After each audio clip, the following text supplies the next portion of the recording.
Muy buenas noches, honorables representantes. Llevamos aquí cerca de 8 o 9 horas escuchando las inquietudes de la oposición. Este es un ejercicio democrático y aquí estamos para responder a las preguntas y para darle claridad a quienes así la necesitan.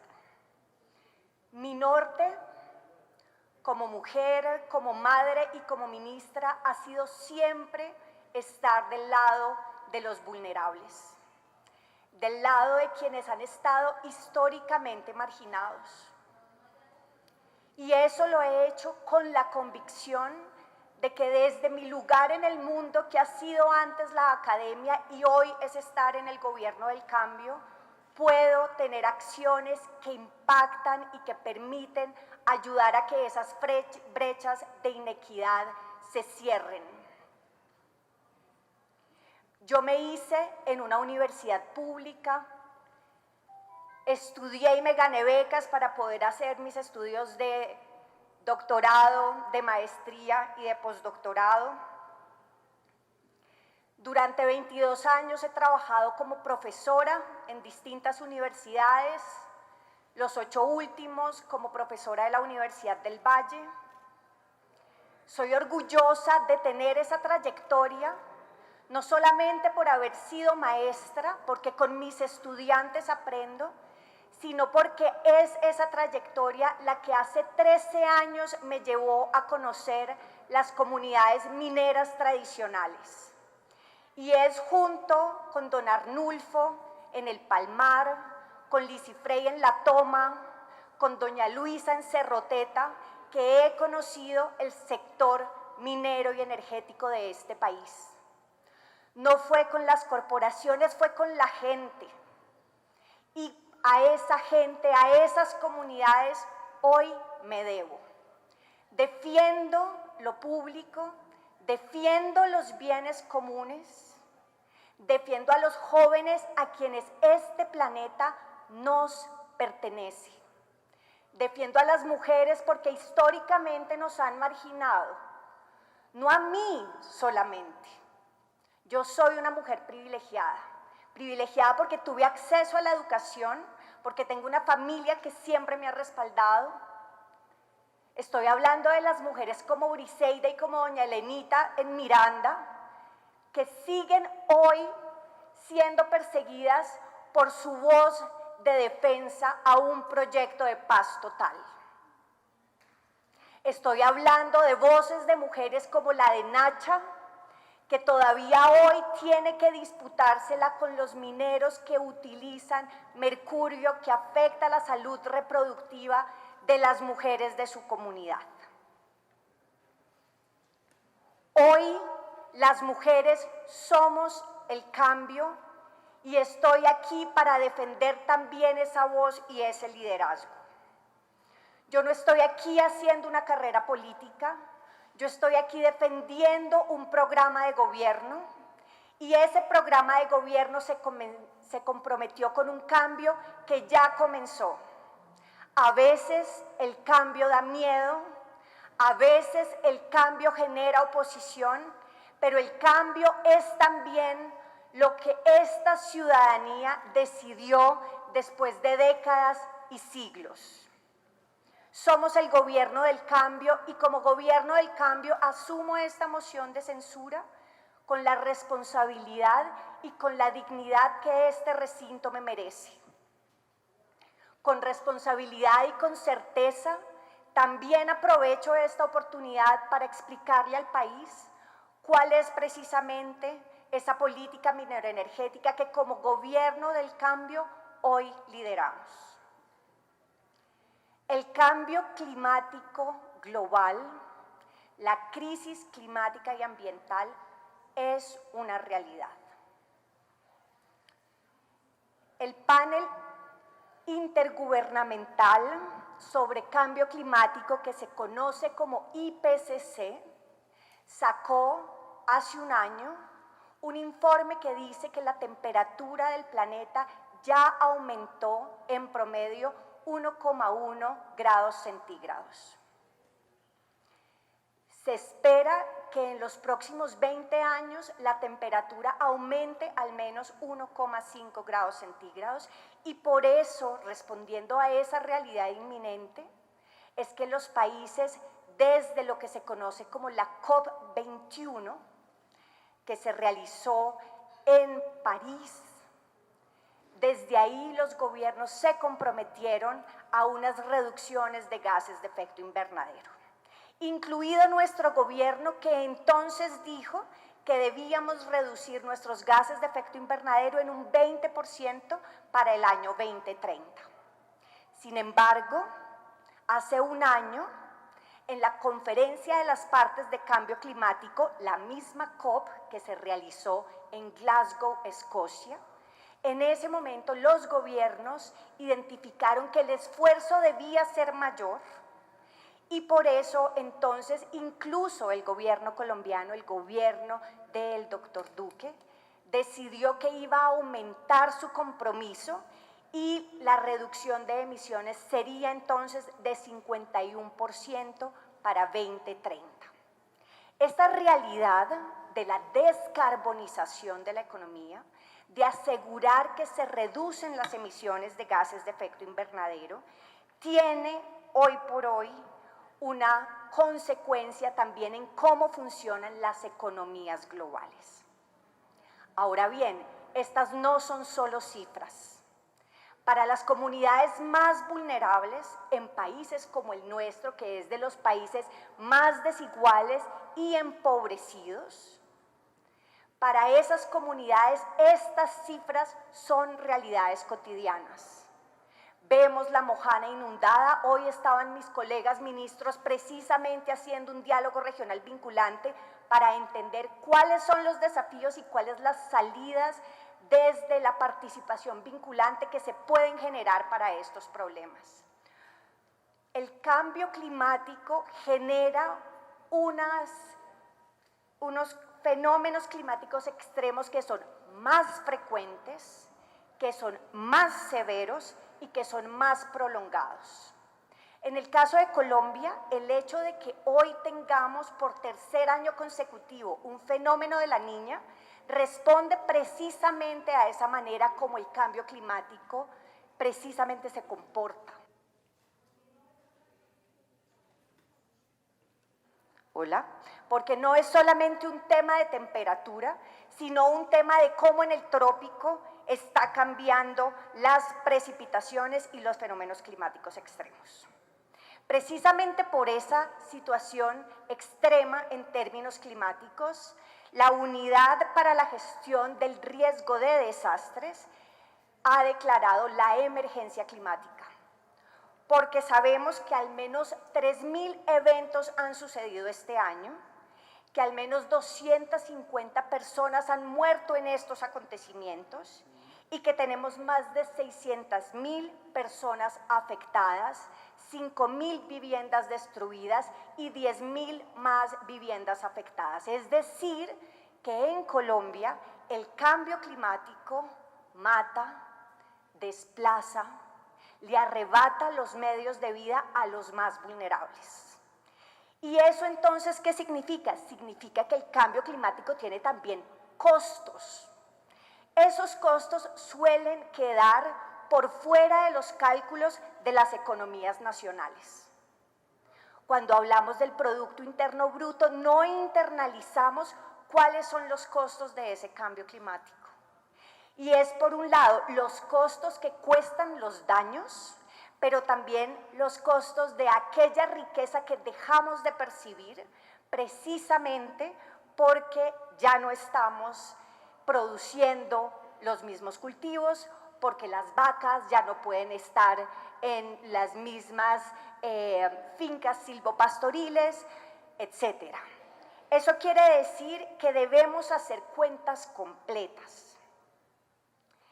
Esas cuentas completas le han llevado al Instituto de Energías Renovables de Suiza a hacer unos cálculos respecto a qué significa la pérdida de la economía global en relación con el cambio climático. Las conclusiones vienen por aquí y son del año 2021. Por un lado se dice que de cumplir parcialmente los acuerdos de París, que son los de 2015, tendríamos que ante nosotros se reduciría en 10% la economía global, o sea, la economía perdería su valor en un 10% de cumplir parcialmente los acuerdos de París. Si no hacemos nada, la pérdida del Producto Interno Bruto a nivel global estaría por el orden del 18%. Si eso lo llevamos a lo que puede significar el cambio climático en Colombia, estamos hablando de que con un aumento de la temperatura de entre el 2 y el 2,6 grados centígrados, Colombia estaría perdiendo más del 16% de su Producto Interno Bruto. Si la temperatura, por no actuar a tiempo a nivel global, llegara a subir en 3,2 grados centígrados, tendríamos que la pérdida del Producto Interno Bruto superaría el 21%. Los costos entonces del cambio climático son aún mayores para economías del sur global como la nuestra. Por eso, en la última COP de Egipto, en donde participamos la ministra Susana y yo, se estuvo discutiendo la posibilidad de que hubiera canje de deuda externa por naturaleza, porque nosotros necesitamos mecanismos para poder asumir los costos del cambio climático. Ese fue el decálogo de nuestro presidente Gustavo Petro en esta misma cumbre y ese sigue siendo hoy nuestras exigencias en un contexto multilateral de discusión sobre la crisis climática y ambiental. ¿Vamos a negarnos a esta evidencia? Tenemos señales de información que no podemos tomarnos a la ligera y esas señales de información implican cambiar hábitos y cambiar políticas. Hemos dicho en muchos contextos que parece ser más fácil seguir siempre en la dirección de la que venimos antes. Es más fácil seguir haciendo lo mismo, a eso se le llama la inercia. Pero nosotros aquí vinimos a cambiar y ese cambio cuesta un esfuerzo aún mayor porque hay estos rumbos de oposición, estas fuerzas de oposición. Sin embargo, nuestra convicción sigue intacta. Vinimos a cuidar la casa grande, vinimos a hacer justicia ambiental y a hacer justicia social. Nos han dicho que nos gusta la leche, pero no nos gusta la vaca. Y yo quiero decirle a la ciudadanía, decirle a ustedes, honorables congresistas, que no es que no nos guste la vaca, sino que la vaca está enferma. ¿Qué diría Wildermann de Corinto si se le enferma la vaca? No saldría corriendo a intentar ordeñar la vaca porque sabría, en ese caso, que la vaca se le muere. Wildermann lo que haría sería cuidar la vaca y asegurarse que mientras la vaca no le da leche, tiene otras cosas que producir. Esa es nuestra responsabilidad como gobierno, esa es mi responsabilidad como ministra, como madre, como mujer. Ahora bien, el mercado de los hidrocarburos, como ya se ha dicho anteriormente en este mismo recinto, es un mercado volátil. Sabemos también que es un mercado que ha estado históricamente asociado a las guerras. La guerra entre Rusia y Ucrania es un ejemplo, pero nuestras propias guerras nacionales no son una excepción. Aquí también ha habido guerras que se han vivido en Barranca Bermeja, que se han vivido en Arauca, que están asociadas a los hidrocarburos. Ahora, la volatilidad de los precios del petróleo la hemos percibido recientemente cuando en 2018 el barril de petróleo costaba $80 en el mercado internacional y 2 años después bajó a $18. Este fin de semana el precio internacional del petróleo volvió a bajar en un 3%. ¿Por qué? Porque el grupo de los 7, de las 7 potencias económicas que se conoce como el G7, estaba sentado discutiendo la posibilidad de techar los precios del petróleo y del gas. Y eso tiene un efecto sobre la economía petrolera. Cuando hay esa volatilidad y nuestra economía depende de esos hidrocarburos, de esa demanda de hidrocarburos, nosotros tenemos que estar alertas, porque precisamente esa dependencia nos pone en mayor vulnerabilidad. Si solamente dependemos de lo que nos da esa única vaca y no aseguramos que también tenemos marranos y tenemos gallinas y tenemos una huerta, el día que se muera la vaca porque está enferma, ese día el daño lo vamos a percibir. Nuestra responsabilidad como gobierno es asegurar que antes de ese momento tengamos las soluciones, hayamos hecho la transición necesaria. Descarbonizar la economía no es una decisión solo de Colombia, como se dijo anteriormente. Es una decisión global. Y en tanto es una decisión global, significa que el impacto es global.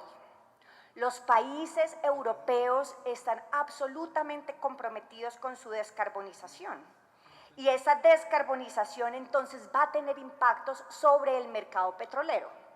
Y no solamente sobre el mercado de los hidrocarburos, en el momento en que pueda perder valor como tal el hidrocarburo toda vez que se electrifica la matriz global, sino que también economías como la nuestra, si logran descarbonizarse, sus otros productos, sus productos agrícolas pueden tener mejor valor porque se espera que haya una revalorización, un reconocimiento en el mercado global a esos países que logran descarbonizarse. De reconocer que como integrado a esta situación, a esta decisión global de descarbonización, muchos países han decidido parar la financiación de los proyectos de hidrocarburos a nivel internacional. En la misma conferencia de Glasgow, que fue el año pasado, el grupo de los G7 lideraron un acuerdo al cual se sumaron en total 39 países que hablaban de parar la financiación de proyectos de hidrocarburos.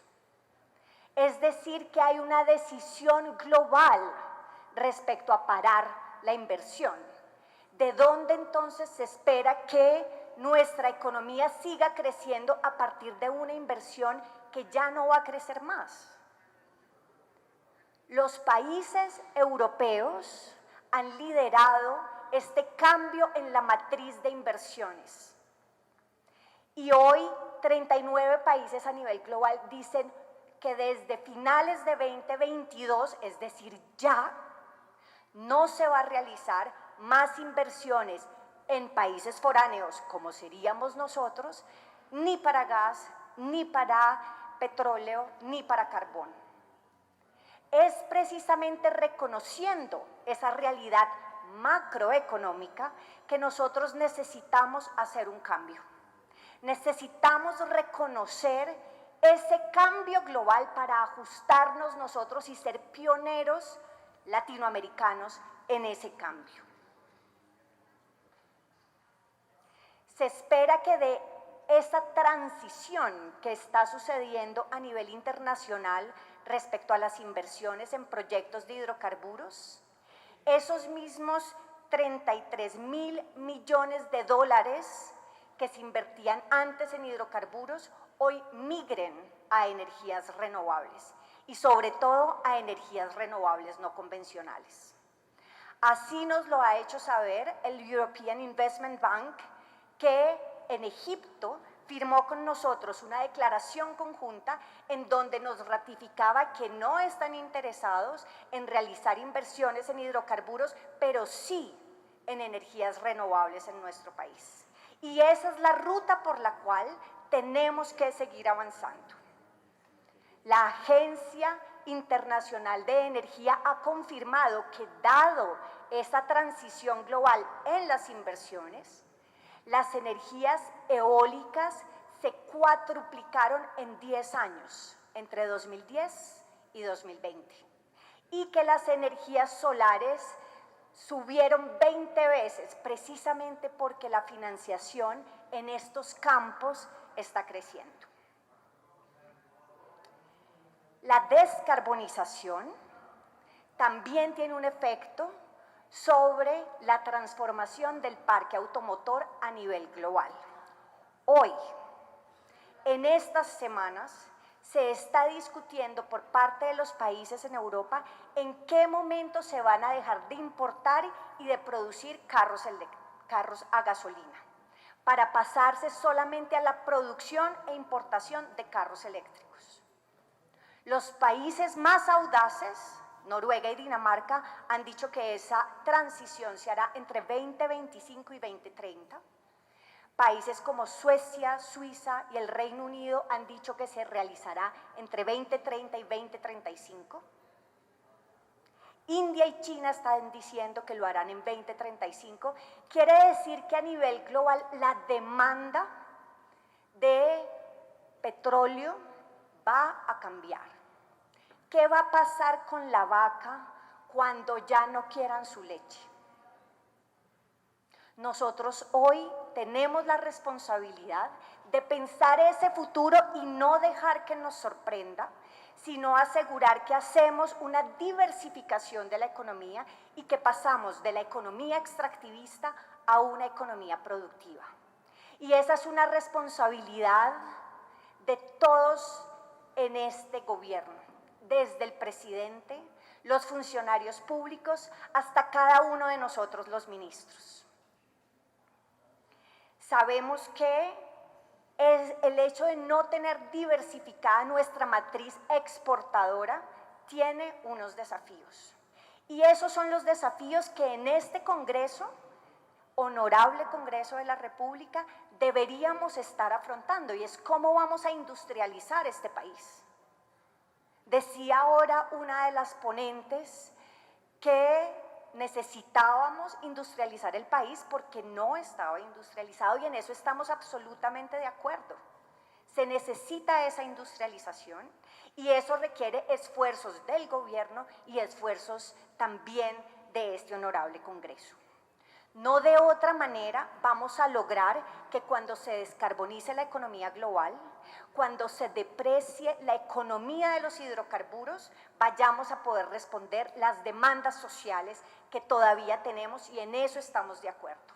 La brecha social es algo con lo cual estamos comprometidos, y sin embargo lo que creemos es que no lo vamos a hacer si no es a través de la diversificación, si no es a través de convertirnos en una potencia mundial de la vida que necesariamente tiene que pasar del extractivismo a una economía productiva. Cuando se deprecie el mercado de los hidrocarburos, los primeros que van a salir son aquellos países que tengan los hidrocarburos más costosos. Nuestros hidrocarburos, nuestro petróleo, sale en promedio entre 35 y 38 dólares por barril. Eso es lo que nos cuesta llevarlo a superficie. Si se trata de petróleos pesados, puede llegar a 45 dólares por barril. Si nos comparamos con Kuwait o con Arabia Saudita, donde sacar petróleo a superficie vale 10 dólares por barril, nosotros somos de esas primeras economías que van a salir. Por eso es que tenemos que prepararnos, por eso la transición energética es un imperativo, es una responsabilidad. No es solo una responsabilidad vital, que claro que lo es, sino que también es una responsabilidad económica. Es la responsabilidad económica de saber que tenemos que romper por fin la dependencia frente al sector primario y debemos poder generar una economía productiva.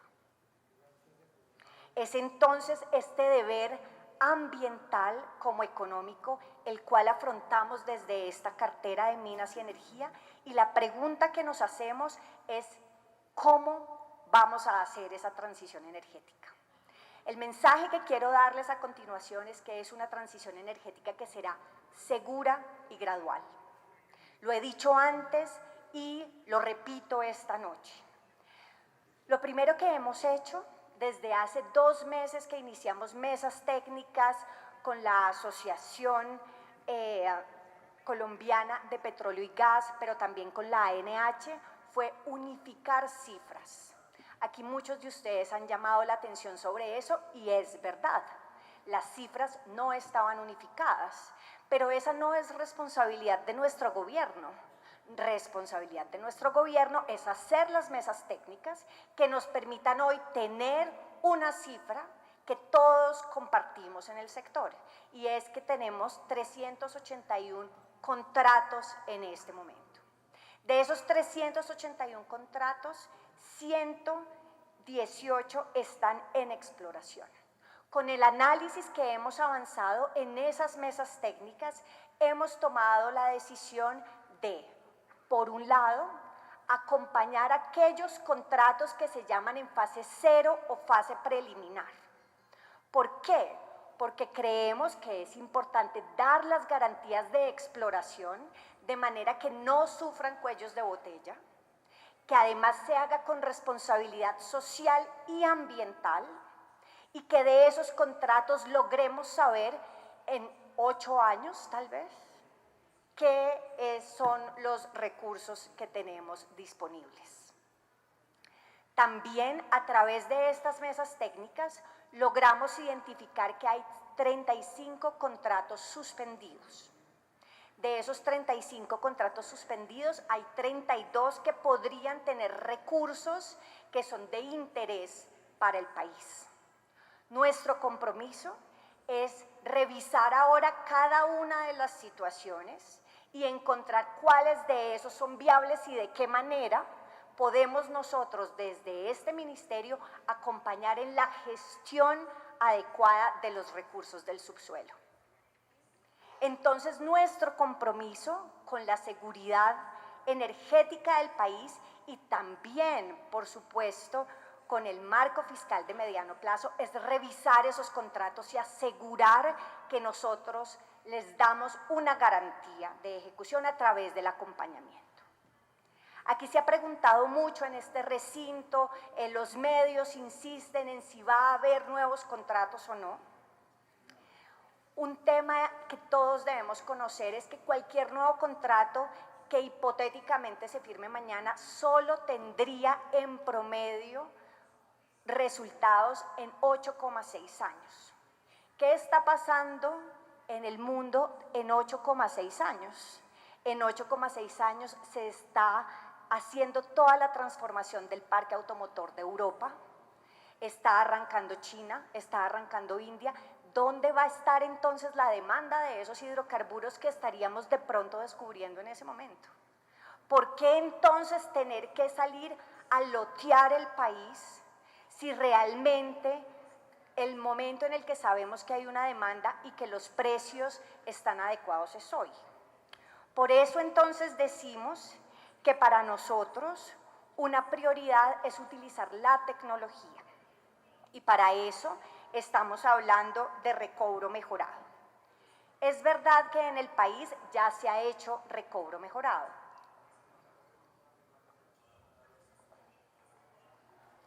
Se ha hecho recobro mejorado, por ejemplo, en el proyecto de Castilla, uno de los más antiguos del país. Sin embargo, el factor de recobro mejorado que nosotros tenemos hoy es supremamente inferior con respecto al recobro mejorado de otros países productores. Otros países productores tienen el orden del 30% de recobro, mientras que nuestro recobro está entre el 15 y el 18%. Es decir, que hay oportunidad de mejora a través de la tecnología. Y eso implica intensificar el conocimiento en este sector de hidrocarburos, que es también uno de los principios de nuestra transición energética justa. Aumentar el factor de recobro mejorado significaría ampliar los recursos recuperables en hasta un 15%. Si hacemos eso hoy, con las reservas disponibles, hoy que los precios están altos, hoy podríamos aprovechar ese subsuelo. En 8,6 años, cuando ya esté electrificado el parque automotor del mundo, tal vez sería demasiado tarde. Parte de la seguridad energética que es clave discutir tiene que ver con el gas. Se ha dicho aquí, lo hemos dicho antes, que hay reservas de gas P1 para 8 años y que si se contemplan también las reservas P2 y P3 se alcanzaría 11,4 años en gas. Sin embargo, para nosotros es muy importante contemplar también lo que son recursos contingentes de los proyectos de aquellos contratos que ya han informado a la ANH sobre recursos contingentes que son importantes para el país. Por eso, en esta gráfica que ustedes ven ahí, estamos incluyendo no solamente lo que son las reservas P1, P2 y P3, que son los colores verdes, sino que también en el azul oscuro ustedes encuentran los recursos contingentes confirmados o informados más bien en 3 proyectos que son Uchuva, Gorgon 2 y el bloque Sinú 9. Es importante contemplar eso porque son recursos del subsuelo que ya se sabe que están ahí y que hacerlos comerciales, hacer que salgan a superficie depende de otras decisiones. ¿Qué decisiones, por ejemplo? Decisiones como cuál es el modelo que vamos a tener para el transporte de gas en el país. Decisiones respecto a cómo nosotros vamos también a descarbonizar nuestro parque automotor y llevarlo a que haya, por ejemplo, en el caso de los camiones, las tractomulas, todo el parque automotor pesado, un consumo de gas y ya no de diésel. Este tipo de decisiones harían viable que esos recursos que ya fueron informados por Ecopetrol y por las empresas fueran entonces viables comercialmente. Nos parece importante ponerlo de cara a la ciudadanía porque eso significa que con esos 3 proyectos tendríamos autosuficiencia de gas hasta 2037. Y si contemplamos adicionalmente aquellos recursos prospectivos de los que ha hablado Ecopetrol en las últimas semanas, nuestra autosuficiencia podría incluso aumentar después de 2042. ¿Qué hacer si realmente logramos esa curva de gas tal y como parece que la tenemos? Para nosotros es clave pensar que por supuesto tenemos autosuficiencia, pero que también con esos excedentes no solamente podríamos exportar gas, sino que sobre todo podríamos utilizarlos para hacer fertilizantes, creando eso que tanto hemos dicho, que es los encadenamientos para pasar de una economía extractivista a una economía productiva que además estaría contribuyendo a la reforma rural integral donde los fertilizantes tanto se necesitan.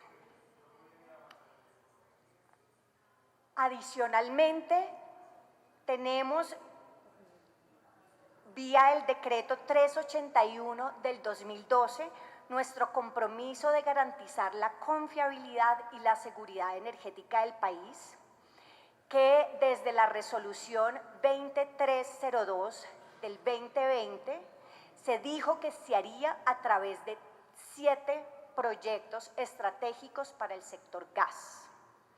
Entre esos 7 proyectos estratégicos para el sector gas, yo quisiera resaltar 3. En primer lugar, la bidireccionalidad del gasoducto Ballenas-Barranca Bermeja.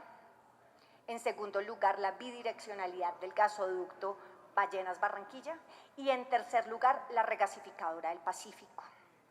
La regasificadora del Pacífico se mencionó aquí antes, es un proyecto que fue decidido en ese plan de abastecimiento de gas. viene del gobierno anterior y cuando nosotros llegamos, un mes después, se hizo pública la convocatoria el 9 de septiembre de este año para que los interesados en participar pudieran hacerlo y esa convocatoria está abierta hasta marzo del próximo año. Esa convocatoria y esa posible construcción de la regasificadora del Pacífico permitiría responder a una dificultad que tiene el país hace muchos años, que es garantizar el gas en la región suroccidente. Ahora bien, respecto a Ecopetrol, que es un tema clave aquí, nosotros hemos afirmado que Ecopetrol es para nosotros la empresa de los colombianos que debe ser la vanguardia de la transición energética justa. Ya es una empresa ejemplar en descarbonización. Fue la primera empresa latinoamericana que el año pasado decidió que a 2050 iba a ser carbono neutral. También es en este momento la empresa que tiene la autogeneración más grande con energía renovable. Tiene 2 ecoparques que son muy importantes para generar esos procesos de economía circular y de autoabastecimiento energético que están en Castilla y en San Fernando. Y este año inició inversiones en hidrógeno verde, alcanzando para este año nomás $1 millón. Creemos que con Ecopetrol, convirtiéndola, como se dijo antes en este recinto, no en una empresa de hidrocarburos, sino en una empresa de energías, podemos apalancar esta transición. Es con Ecopetrol y no contra Ecopetrol. Y es en Ecopetrol pensando en un Ecopetrol a la altura de este momento histórico, a la altura de este momento en el que la crisis climática y las decisiones que están tomando los gobiernos a nivel internacional nos obligan a cambiar. Vamos a cambiar con esta empresa de los colombianos. Lo vamos a hacer porque confiamos en Ecopetrol, porque tiene la capacidad técnica y porque estamos seguros de que podemos ser pioneros de otras economías. No estamos empezando de cero, no estamos desconociendo los caminos recorridos. Parte de reconocer o mirar hacia el pasado es también aprender de él. Es también mirar hacia el pasado para saber y reconocer en los errores las oportunidades de hacerlo mejor. Para nosotros mejor es hacerlo con la gente. Mejor es estar ahí con las comunidades. Mejor es no creer que haciendo los proyectos a espaldas de los guayú, entonces lo vamos a hacer más rápido. No es ocultando la agenda extractivista a las comunidades indígenas amazónicas, es ir y hablando con la gente. Por eso aquí se necesitan perfiles inter y transdisciplinarios. Por eso también en este ministerio hay personas formadas en las ciencias sociales, en las ciencias humanas, hay comunidades indígenas, hay afrodescendientes, porque ellos y ellas sienten su territorio, vienen aquí también con otros paradigmas y con esos otros paradigmas estamos haciendo el cambio. Nuestra transición energética justa se fundamenta en 4 principios. Hace creo que 3 semanas, 4 semanas sacamos el documento metodológico porque para nosotros no improvisar significa tomarnos el tiempo de hacer los estudios y de hacer una planificación también de las metodologías y garantizando la participación de la gente. Decíamos entonces que en ese documento metodológico que sacamos, describimos estos 4 principios. En primer lugar, la equidad. Porque aquí no solamente estamos hablando de un cambio de tecnologías, no solamente estamos hablando, como diría la viceministra, de un cambio de cacharros. Estamos hablando de que va a haber otros actores sociales que van a poder producir la energía. A eso hemos llamado desde el programa de gobierno las comunidades energéticas y en eso estamos comprometidos. Y este es un compromiso que es social como técnico. ¿Por qué es tan importante las comunidades energéticas? No solamente para democratizar el sistema de generación eléctrica, sino también porque estamos convencidos de que a través de esa democratización bajan las tarifas. Es decir, que para nosotros el Pacto por la Justicia Tributaria era un primer paso, y eso lo hemos dicho hasta la saciedad. Y era un paso absolutamente necesario porque las tarifas venían en alza desde octubre de 2020. ¡Qué injusticia! ¡Qué injusticia! Porque además nuestros análisis en estos primeros meses nos permitieron identificar que los estratos en donde más se subieron las tarifas fueron los estratos 1 y 2 durante 2 años consecutivos.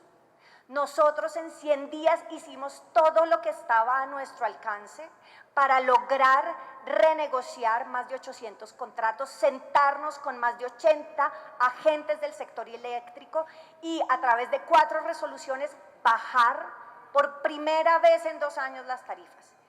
Y este no es el único paso que vamos a dar. Por eso tan importante la democratización del sector eléctrico a través de las comunidades energéticas.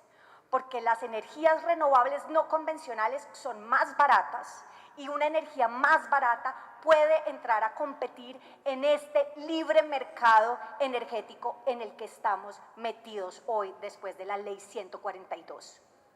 Entonces, nuestro primer principio de equidad nos lleva a pensarnos cómo vamos a trabajar de la mano de las comunidades. ¿Cómo vamos a trabajar entonces para asegurar que las comunidades Wayuu puedan también producir energía? Que no solamente vean pasar las líneas de transmisión por enfrente de sus casas. Ese es un compromiso de este gobierno. Ya he explicado que esa transición tiene otro principio, que es que será segura y que será progresiva.